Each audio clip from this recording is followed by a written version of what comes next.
Airdrie, the member for Chestermere Rockview.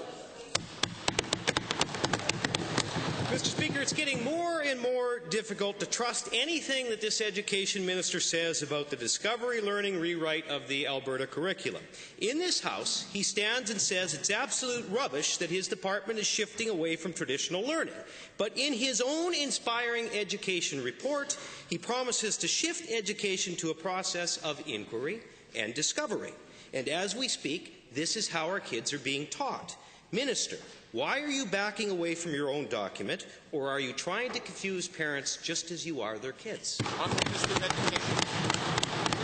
Mr. Speaker, it's good to finally hear that the Wild Rose does not support inspiring education. They do not support the initiatives that were in inspiring education, and they don't support that document. That means no dual crediting, no high school flexibility. We would go back to PATs and not the new student learner assessments. But I'm happy to answer the question that he's posed.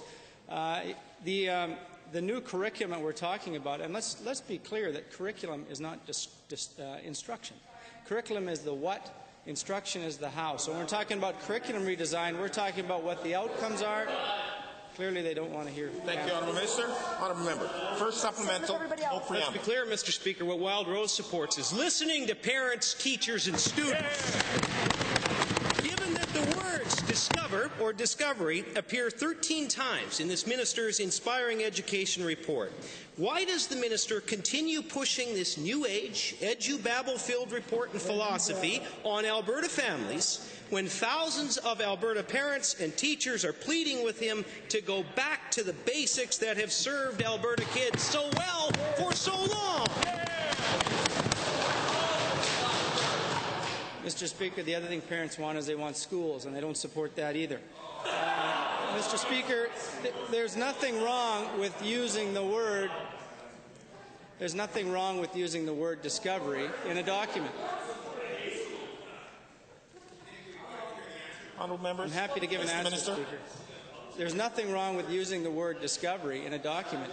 It doesn't mean that we're moving towards a system that they've described where the student is completely self-directed in their learning, or that the teacher is simply the partner in education. That is absolutely rubbish. We already use inquiry-based learning. Those are methods. Thank you, Honourable Minister. Final supplemental. Honourable Member. If the minister would stick to one story, he wouldn't be stuck for an answer when I ask him questions. Given that Manitoba's recent experiment with discovery learning came to a screeching halt when that province's education minister said, quote, "There has to be a basic foundation in regards to adding and subtracting and memorizing facts and knowing how to do math at an early age," end quote. Why is the minister insistent on adopting a model that has failed elsewhere and is clearly failing here in Alberta? Mr. Speaker, nothing is further from the truth. Our system is fantastic. He says it's on the skids. He has said our system's on the skids and it's failing. It's not. We're one of the top-performing jurisdictions in the world, but we can do better. And it's not the basics and old school. It's not rote memorizations or inquiry-based learning or discovery learning. All those things can happen together. Those are best left up to the professionals in the classroom to decide what methods to use in instruction. We're talking about curriculum, which is the what, which is the outcome of the system. We're not talking about the method of instruction. They want to continue to try to confuse Albertans, and hopefully that separates. Thank you, Honourable Minister.